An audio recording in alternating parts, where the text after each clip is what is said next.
పరలోక రాజ్యానికి చేరాలనే ఆశ కలిగి ఉండి చేరడం. ప్రభువైన యేసుక్రీస్తు వారిని సురక్షణగా అంగీకరించిన తర్వాత నిత్య జీవానికి మనల్ని మనం జాగ్రత్త పడ్డాం. నెంబర్ 2, మనం నమ్మిన సత్యాన్ని ఇతరులకు బోధించడం, మెల్లగా వారిని ప్రభువులోనికి నడిపించడం. మనం కొద్ది మట్టుకు చేయగలం, కానీ కంప్లీట్గా మనం ఏం చేయగలం? వచ్చేటప్పుడు అమ్మగారు చెప్తున్నారు, ఈరోజు పాలింకపాడు నుంచి సుధాకర్ గారు, అంటే నేను అక్కడ మోపిదే వెళ్ళాం కదా, అక్కడ నుంచి వాళ్ళు పాలింకపాడు వస్తున్నారు. వాళ్ళు కూడా నాతో ప్రయాణమై వచ్చారు. కృష్ణ గారు, వారి అల్లుడి గారు సుధాకర్. అన్నయ్య, ఫలానా మాస్టర్ మీతో ఎక్కువ కాలం ఉన్నారంట కదా, ఏంటి మీ అయ్యగారు ఆయన్ని ప్రభువులోకి నడిపించలేకపోయారంటే అది వేరేది, రక్షణ ఇప్పించలేదేంటి ఆయన అన్నారు. నా చేతుల్లో ఉందా రక్షణ ఇప్పించడం? మన చేతుల్లో లేదు. సువార్త చెప్పడం మాత్రమే మన చేతుల్లో. ఆయన అయితే వచ్చినట్టే వచ్చి, రాజు గారు, నేను దేవునికి ఎక్కువ దూరంలో లేను, చాలా దగ్గరికి వచ్చేసాను, అంచుల్లో ఉన్నాను, ఇక వచ్చేయటమే ఆలస్యం అన్నాడు. అంచుల్లో నుంచి ఇటు పడకుండా అడ్డుపడ్డాడు. అది కొంచెం కష్టమైంది. మీలో ఇంకెవరైనా అంచుల్లో ఉంటే ఈ మధ్యాహ్నం ఇటు పట్టడం మంచిది, లేకపోతే సైతాన్ గడు తను అడ్డుపడేస్తాడు. ఏమైంది? ఎక్కడ ఉంది కంట్రోలింగ్? ఎక్కడ పెట్టారు దీన్ని? కొంచెం పెంచు. కాబట్టి ట్రిబుల్ ఏమైనా పెంచుతావా? హల్లెలూయా, స్తోత్రం. నేనేమి ఈరోజు వాక్యం చెప్పను, 2-3 మాటలు చెప్పి మిగిలిన తర్వాత చెప్తాను. నేను మోపిదేవిలో ప్రతి నెల పెడుతున్నాను కదా, ఒక్కొక్క నెలలో ఒక్కొక్క అద్భుతాలు చెప్తున్నాను. పాత నిబంధనలోని సూచక క్రియలు అద్భుతాలు, కొత్త నిబంధనలోని సూచక క్రియలు అద్భుతాలు, బైబిల్లో ఉన్న మాటలు లిఖించినవి తీసుకుని మండుతున్నప్పటికీ కాలిపోని పొద గురించి కొద్ది రోజులు అక్కడ ధ్యానించాం. రెండవదిగా మోషే అహరోనుల కర్ర సర్పముగా మారడమును గురించి ధ్యానించాం. మూడవదిగా ఐగుప్తులోని ఏటు నీళ్లు రక్తంగా మారడమును గురించి ధ్యానించాం. నాలుగవదిగా ఐగుప్తులో కప్పలు వచ్చినాయి, కప్పలను గురించి ధ్యానించాం. ఐదవదిగా ఐగుప్తులో పేలు వచ్చినాయి, పేర్లను గురించిన విషయాలు ధ్యానించాం. ఆరవదిగా ఈరోజు ఐగుప్తులో ఈగలను గురించి ధ్యానించాం. ఈ సూచక క్రియల్లో మొట్టమొదటిది మోషేను పిలవడానికి పొదలో నుండి ప్రభువు మాట్లాడారు, అది సపరేట్. ఇక ఆ తరువాత అద్భుతాన్ని, ఇజ్రాయేలీలు ఐగుప్తులో ఇరుక్కుపోయారు కదా, వాళ్ళను బయటపడేయడానికి, వాళ్ళని బయటికి తేవడానికి మరి అద్భుతాలు ప్రభు చేసుకుంటూ వచ్చాడు. ప్రజల రక్షణలో దేవుడు అద్భుతాలు చేస్తాడు.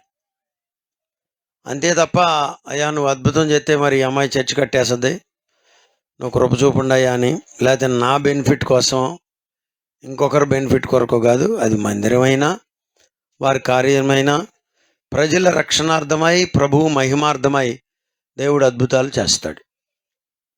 అవి మనం అనుకున్నంత సందర్భంగా ప్రభు ఎందుకో చేయట్లేదు. ఈ దినాల్లో జరిగే అద్భుతాలు ఈ దినాల్లో కూడా జరుగుతున్నాయి. చాలా విషయాలు మనం నిశ్చితంగా పరిశీలన చేస్తే మన జీవితాల్లో కూడా దేవుడు అద్భుతాలు చేస్తున్నాడు. అయితే మనకు ఆ విషయం తెలియాలి, నేర్చుకోవాలి, పరిశీలన చేయాలి. నా జీవితంలో దేవుడు ఏదైనా అద్భుతం చేశాడా అనేది. మీ అందరి జీవితాల్లో దేవుడు అద్భుతాలు చేశాడు. పోతే ఇక అహరోను కర్ర దగ్గర నుండి ఏటి నీళ్లు రక్తంగా మారడం, ఐగుప్తులో కప్పలు, ఐగుప్తులో పేలు, ఐగుప్తులో ఈగలు, ఇవన్నీ ఎందుకు జరిగినాయి అంటే వాడు వదలట్లా. ఎవరిని? ఇజ్రాయేలీని వదలట్లా. అపవాది వదలడు. మనం ఎంత గట్టిగా పడితే వాడు కూడా అంత గట్టిగా పడతాడు. వాడు ఒక్క ఆత్మ రక్షించబడిందంటే వాడు ఎంతో బాధపడతాడంట. అరే రే రే రే పోయిందని.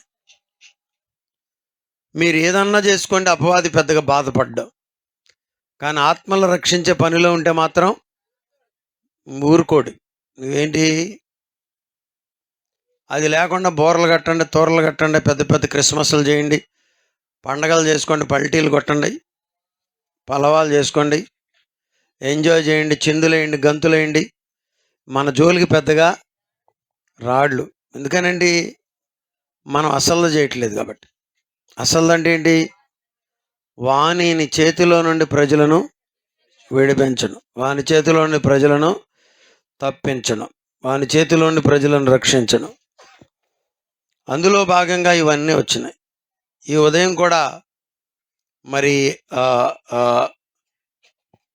ఐగుప్తులో ఉన్నటువంటి ఆ రాజైన ఫరో విషయంలో దేవుడు చెప్పాడు, ఇదిగో నువ్వు లేచి ఉదయమే లేచి ఫరో దగ్గరకు వెళ్ళు. ఇది 8వ అధ్యాయం 20 నుండి 24 వరకు ఉందమ్మా నిర్గమకాండంలో. 8, 20 నుండి 24 చదవద్దు, నేనే చెప్తా. వెళ్ళు, ఉదయాన్నే వెళ్ళమన్నాడు. ఎందుకంటేనంట ఆ ఫరో ఉదయాన్నే ఏటికి వెళ్తున్నాడంట. దేనికి చెప్పోయ్, నువ్వు చెప్పు. దేనికి వెళ్తున్నాడు? ఏటగా ఏడకపోయారంటే ఏటకపోయారంటారు.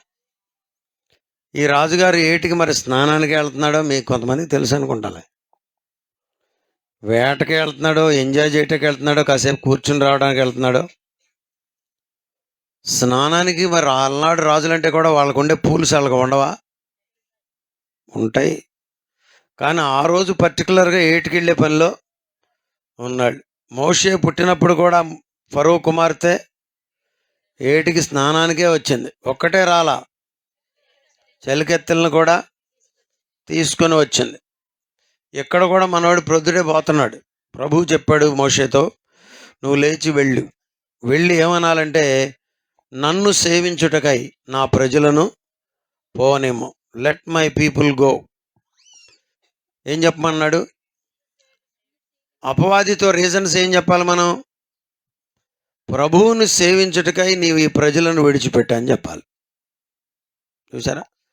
మనమేమనుకుంటున్నామంటే కేరళ బైబిల్ కాలేజ్కి వెళ్ళొచ్చి in the name of Jesus get out of him అని ఎవరో అన్నారు కదా, అది మాత్రం పట్టుకుంటున్నారు. అది ఓకే, కానీ అపవాదితో మనం చెప్పాల్సిన మాట ఏంటంటే, వీళ్ళు ప్రభువుని సేవించాలి. అంటే సేవించట్లేదనే ఇప్పుడు ఎక్కడ సేవించాలి? దేవుని సంఘములో సేవించాలి, దేవుని సమాజములో సేవించాలి, దేవుని యొక్క స్థలములో సేవించాలి. వాడంటున్నాడు తర్వాత, సరేలే సేవించుకున్నారు కానీ మా దేశంలోనే బలులు అర్పించుకోండి అంటున్నాడు తర్వాత వచనాల్లో. అది కాదు, కొంతమంది అందులోనే ఉండి వేస్తున్నారు స్టెప్పులో.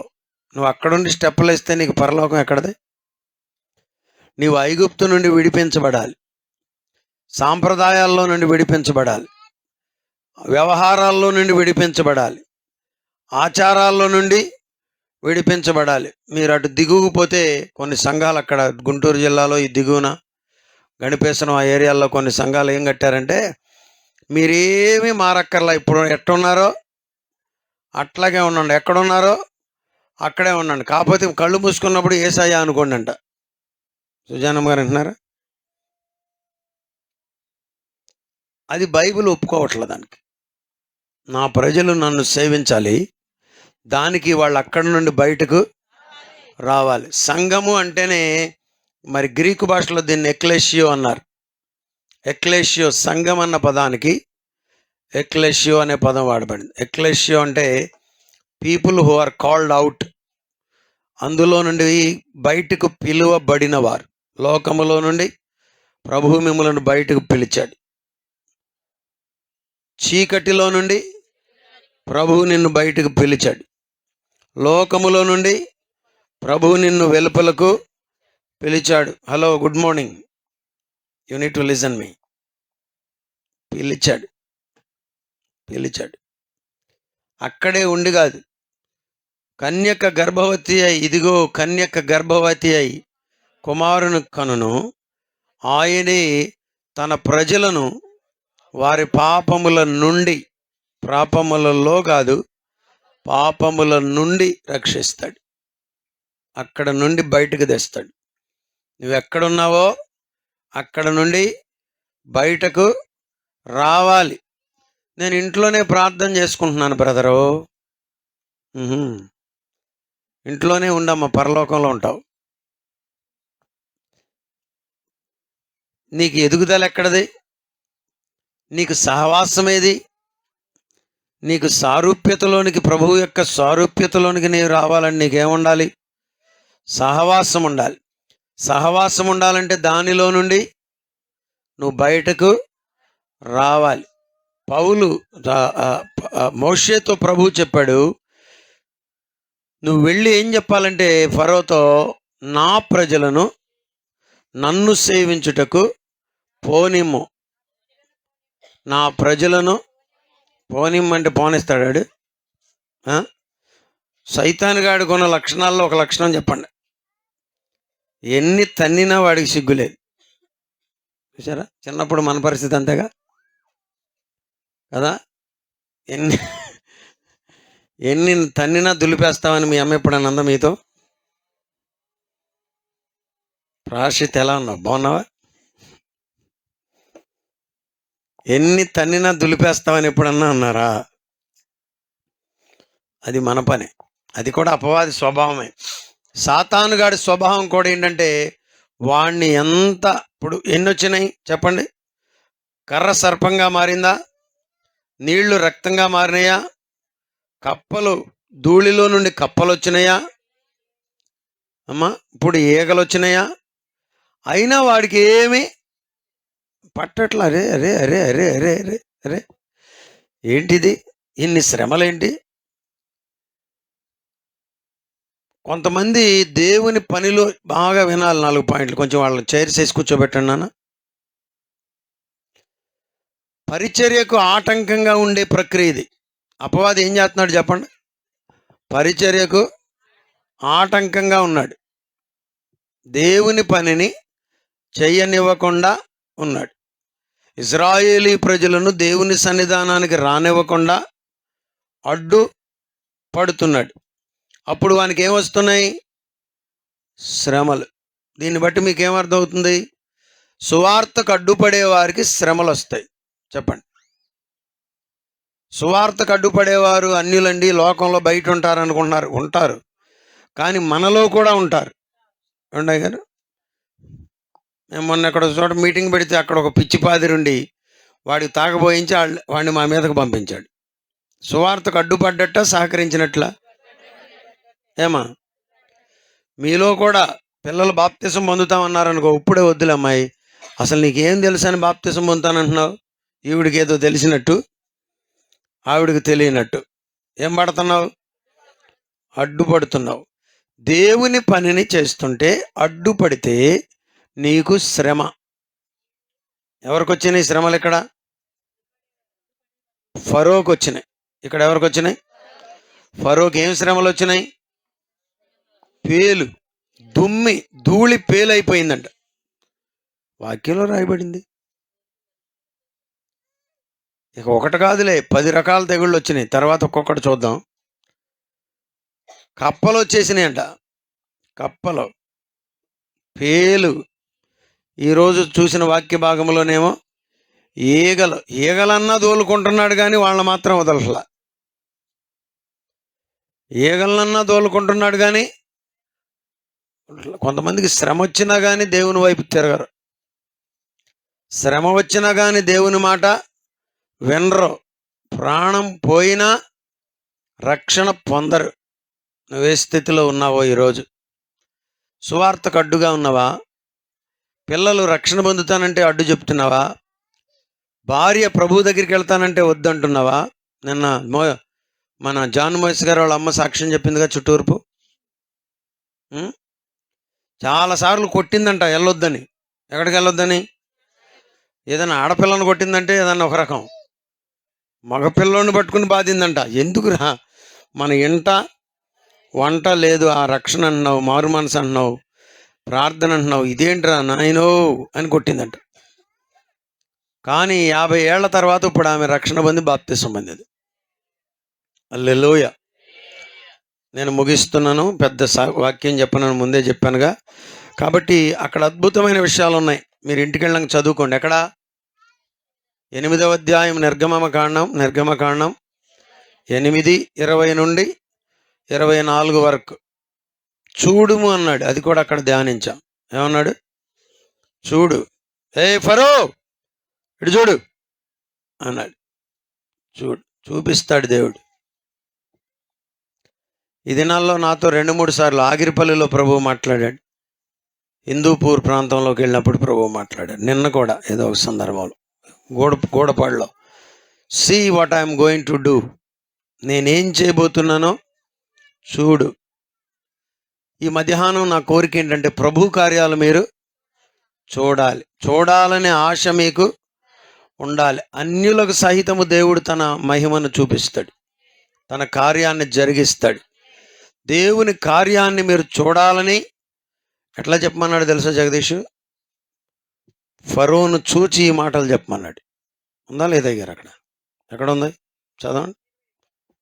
21లో ఏమని ఉంది?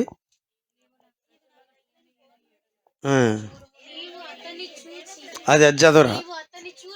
నీవు అతన్ని చూచి, మీరేం దొంగల్లాగా భయపడక్కర్లా. కోడి పందాలు వేసేవాడు భయపడాలి.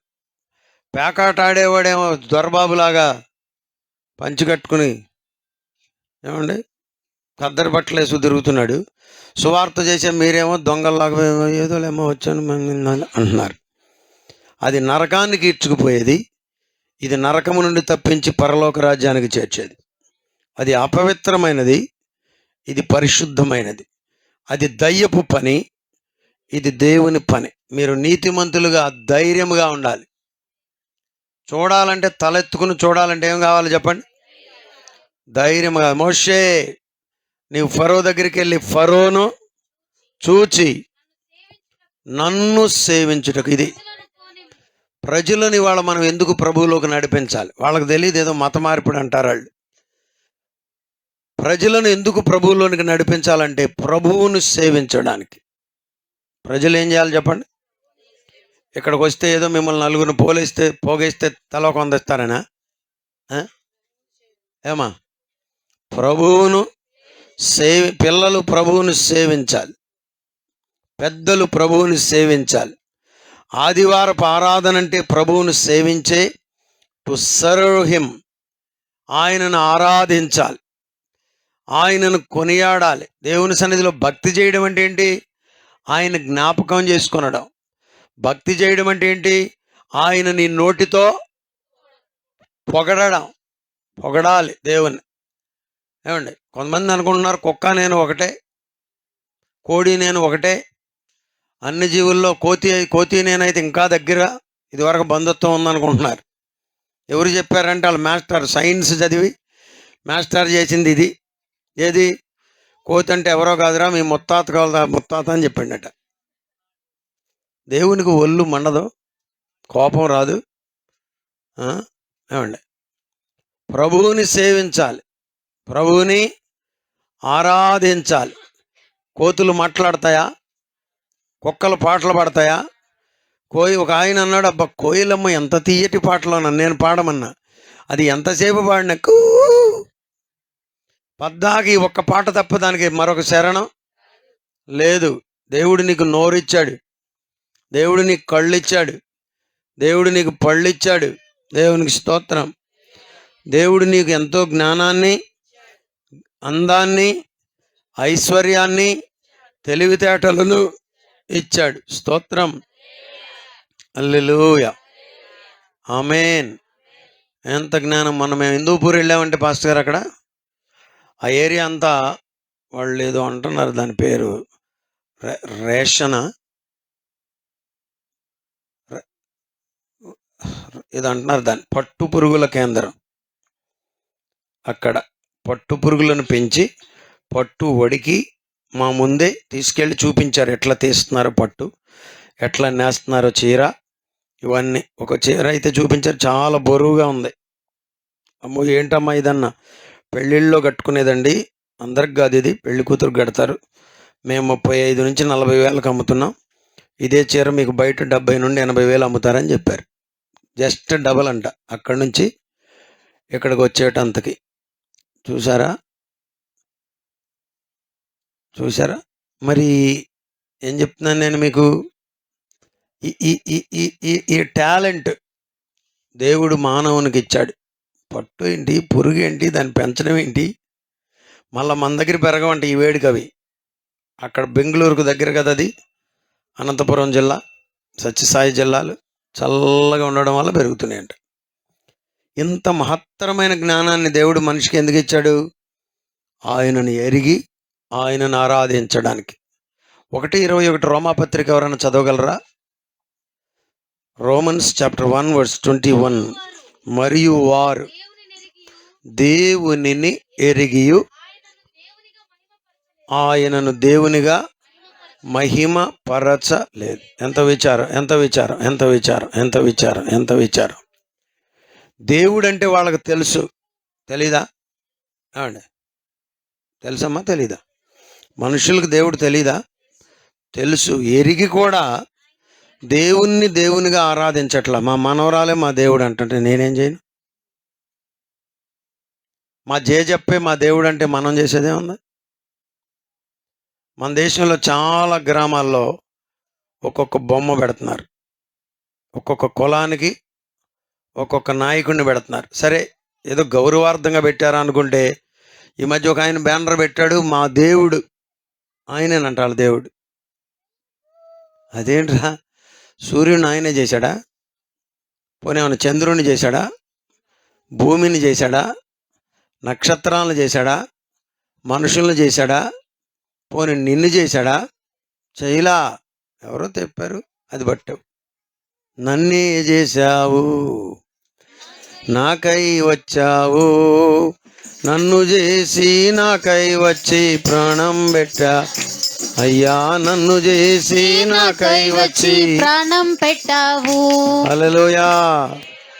నిన్ను సృజించిన వాడు నీకు కర్త, నీకు దేవుడు. భర్త అంటే అక్కడ దేవుడు అని అర్థం. కొంతమంది అనుకుంటున్నారు ఈ భర్త దేవుడు అనుకుంటారు. మా దేవుడు అటు వెళ్ళాడు అంటున్నది ఒక ఆవిడ. ఎక్కడికి సరిగ్గా చెప్పన్నమ్మా అన్న, అదేనాయ్ గారు అటు పోతాడుగా, మీకు తెలియదు, సాయంత్రానికి అటు పోతాడు.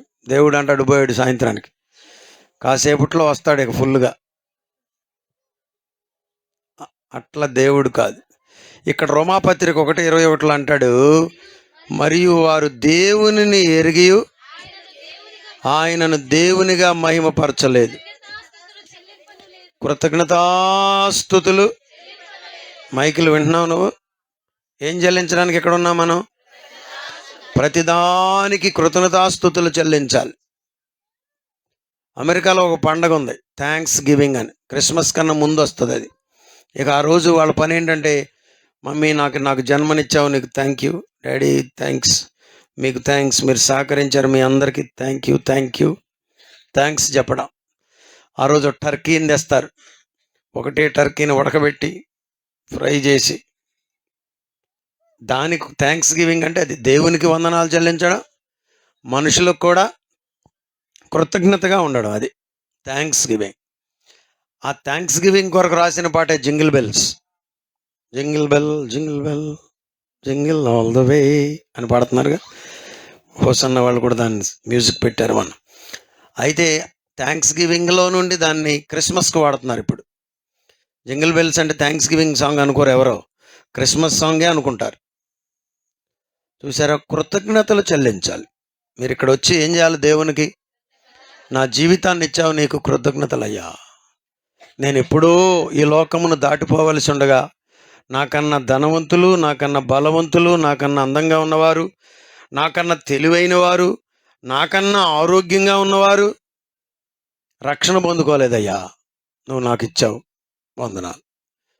కొంతమంది అయితే అసలు ఈ లోకాన్ని దాటి వెళ్ళిపోయారు, ఇంకా ఎందుకో బ్రతికుండే అవకాశం నాకు ఇచ్చావు, నీకు వందనాలు. ఎన్నో అవకాశాలు ఎంతోమందికి లేనివి మీ హృదయమంతా కృతజ్ఞతతో నింపబడి ఉండాలి. స్తోత్రం స్తోత్రం స్తోత్రం స్తోత్రం అంటే ఈ ముసలోళ్ళు, కొద్దిమంది వృద్ధులు, మిగిలిన వాళ్ళందరూ అదేదో పిచ్చిదిలే అట్టగానే సూత్రం సూత్రం అనుకుంటుంది. నాకు తెలుసు, నాకు చూడు సూత్రం ఉంది, నాకు సూత్రంతో పని లేదు అనుకుంటున్నారు. చెప్పింటాను ఇదివరకు, మళ్ళీ చెప్తున్నా. మన కిషోర్ వాళ్ళ మామగారు వజ్రమ్మ గారు ఇంటికాడ సూత్రం సూత్రం అంటుందంట. ఆయన పేరు సాల్మన్ రాజు గారు. ఆయన అన్నాడంట, అయ్యగారు ఇది నాకు చెప్పా పెట్టకుండా ఆ బాత్ మీసం పొంది అది తీసి పారేసిందా, సరే పారెత్తే పారేసిందిలే, ఏం చేద్దాం, పెబుని నమ్ముకుందా అనుకున్నా. అది పారేసిన దగ్గర నుంచి మళ్ళీ సూత్రం సూత్రం అంటాం. పారేయటం ఎందుకు, పద్దాక సూత్రం అంటాం ఎందుకు అన్నాడట. ఆయన ఏ సూత్రం అనుకుంటున్నాడు? ఆ సూత్రం మంగళసూత్రం అనుకుంటున్నాడు. కానీ స్తోత్రం అక్కడ. మీరు కూడా సూత్రం అనకూడదు, స్తోత్రం అనాలి. పిల్లలతో నేర్చుకోవాలి. స్తుతి దేవా నీకు వందనాలయ్యా, బిడ్డలను బట్టి మీకు వందనాలయ్యా, సంఘాన్ని బట్టి మీకు వందనాలయ్యా, నన్ను రక్షించినందుకు వందనాలయ్యా, నన్ను తప్పించినందుకు వందనాలయ్యా, మా బిడ్డల జీవితాల్లో చేసిన మేలుల కొరకు వందనాలయ్యా అనాలట. కానీ వీళ్ళు అనట్లా. వారు దేవునిని ఎరిగి దేవునిగా మహిమపరచలేదు, కృతజ్ఞతాస్తుతులు చెల్లించలేదు. కానీ వాదముల యందు కొంతమంది వాదం పెట్టుకుంటున్నారు. వాదం పెట్టుకుని వాదించేవాడు ఎప్పుడన్నా నిజంగా నువ్వు చెప్పినందు చేత నాకు తెలిసింది అంటాడా? ఏమండి, వాడు ఇంకా ఏదో ఒక రకంగా స్టెప్ వేసి గెలవాలనే ప్రయత్నాలే. వ్యర్థమైన వాదనలకు బొమ్మాకండి. అసలు ఇది ఎందుకు చేస్తారో తెలుసా, అది ఎందుకు చేస్తారో తెలుసా అంటే వాడు ఇంకొక సబ్జెక్టు తీసుకొచ్చి ఇంకొకటి చెప్తాడు. వద్దు, వాదాలు వదిలేయాలి అనేది పాట వచ్చింది ఆ మధ్య. వాదాలు వదిలేయండి, వాదముల యందు వ్యర్థులైరి. ఇంకొక అద్భుతమైన మాట ఉంది, అది కూడా చదివి ప్రార్థన చేస్తా. వారి అవివేక హృదయము. వివేకం లేకపోతే హృదయాన్ని అపవాది అంధకారమయము చేస్తాడు. చెప్పండి అమ్మా. రాజుబాబు గారు చెప్పారు, చీకట్లో తల్లంట పిల్లోడికి ముద్ద తినిపిద్దామని వెళ్ళి కంట్లో పడిసిందంట. కావాలని పడిసిందా అమ్మా? చీకట్లో ఉంటే అర్థం అవుద్దా? తెలీదు. వారి హృదయం అంధకారం. కన్ను అంధకారం అయితే అదొక రకం, హృదయం అంధకారం అయితే నీకేమీ తెలియదు. వారి హృదయం అంధకారమయమాయను. ఏమనుకుంటున్నారంట? అరే మీరంతా పిచ్చోళ్ళరు ఇక్కడ, ఏదో నేను చూడు అనుకుంటారు. చూసారా? అందుకే వాళ్ళకి ఏమాత్రం కూడా దేవుని విషయాలు చెప్తే అర్థంగా, ఎందుకు మమ్మీ ఎందుకు నువ్వు ఆదివారం అక్కడ పోయేది నాకు చెప్పు అంటాడు వాడు, డిగ్రీ చదివాడుగా. వారి హృదయము అంధకారమయమైంది, జ్ఞానులమని చెప్పుకొనుచు బుద్ధిహీనులైరి. వారు అక్షయుడు అంటే క్షయము కానివాడు. క్షయము కాని నీ మాట కొరకే అని రాశారు రాజుబాబు గారు. ఏ మాట అంట? దేవుని మాట క్షయము కాదు, అక్షయుడు అనండి అందరు. అక్షయ అని పెట్టుకోండి పిల్లలకు పేర్లు, మంచి పేర్లు. అక్షయ అంటే క్షయము కానిది. స్తోత్రం. అక్షయ. చూసారా? వారు అక్షయుడగు దేవుని మహిమను క్షయమగు మనుషుల యొక్కయు పక్షుల యొక్కయు చతుష్పాద. ఎన్ని పాదాల జంతువులంట? వింటున్నారా అయ్యా పిల్లలు? ఏంటో అటు ఇటు తెగ తిరుగుతున్నారు, పునుగులు పూర్ణాలు కాలే తప్ప వాక్యం విందామని. ఏమి దేవుని మహిమను ఎడిదిప్పారంట? మనుషులకు తిప్పారే. దేవా నువ్వే అంటున్నారు వాళ్ళ తాతను చూసి. మా తాతేనండి మాకు దేవుడు, ఈయన పెట్టిన బొబ్బాయి మాకు భిక్ష. సరే బొబ్బ పెడితే పెట్టి ఉండొచ్చు, కానీ దేవుడు కాదుగా. ఆ మాత్రం నీకు తెలియదా? మనుషుల యొక్కయు పక్షులను కూడా దేవుడు అంటున్నారంట మళ్ళీ కాసేపు. పక్షుల యొక్కయు 4 కాళ్ళ జంతువుల యొక్కయు పురుగులను కూడా మళ్ళా పురుగుల యొక్కయు ప్రతిమా స్వరూపం. దేనికి మార్చారు? దేన్ని? దేవుని మహిమను. దేవుని కృతజ్ఞతాస్తుతులు చెల్లించాల్సిన ఈ మనుష్యుడు అసలు ఎంత తెలియతొక్కుతనం అంటే, దేవుడేంటి అసలు ఏమై ఉన్నాడని ఒక్క 10 రోజులు మీరు రీసెర్చ్ చేయండి. ప్రార్థనలో దైవ ప్రత్యక్షత కలుగుద్దా కలగదా? ఏమండి? మనుషుడు ఇంత తెలివి దేవుడు ఇచ్చాడు కదా, మరి ఎందుకో అపవాది వారి కనులకు గ్రుడ్డితనం కలుగు చేసి దేవుళ్ళాట ఆడిస్తున్నాడు అంతే. దేవుళ్ళాట అంటే అందులో నుంచే వచ్చింది అనుకుంటున్నాను నేను. దేవుళ్ళను వెతుకుతున్నారు, దేవుణ్ణి వెతకక్కర్లా, ఆయనే నిన్ను వెతుక్కుని వచ్చాడు. నశించిన దానిని వెతికి రక్షించుటకు మనుష్య కుమారుడు భూలోకమునకు వచ్చినమాట నమ్మదగినదియును పూర్ణాంగీకారమునకు యోగ్యమునై ఉన్నది. నిన్ను వెతుకుతున్నాడు దేవుడు. నీవు ఆయనకు కృతజ్ఞతలు చెల్లించాలి, నీవు ఆయనను పూజించాలి, నీవు ఆయనను ఆరాధించాలి, నీవు ఆయనను ఘనపరచాలి, నీవు ఆయన కొరకు బ్రతకాలి, నీవు ఆయనను చేర్చుకోవాలి, నీవు ఆయన బిడ్డగా మారాలి. దీనికి నీవు చేయవలసిందల్లా నీ అవిధేయతను ఒప్పుకోవాలి, పాపమును ఒప్పుకొని విడిచిపెట్టాలి. మోక్ష భాగ్యమును ప్రభు అనుగ్రహిస్తాడు. అట్టి గొప్ప ధన్యత దేవుడు మనకు దయచేయునుగాక. Would you please stand? దయచేసి లేచి నిలబడతారా? హల్లెలూయా.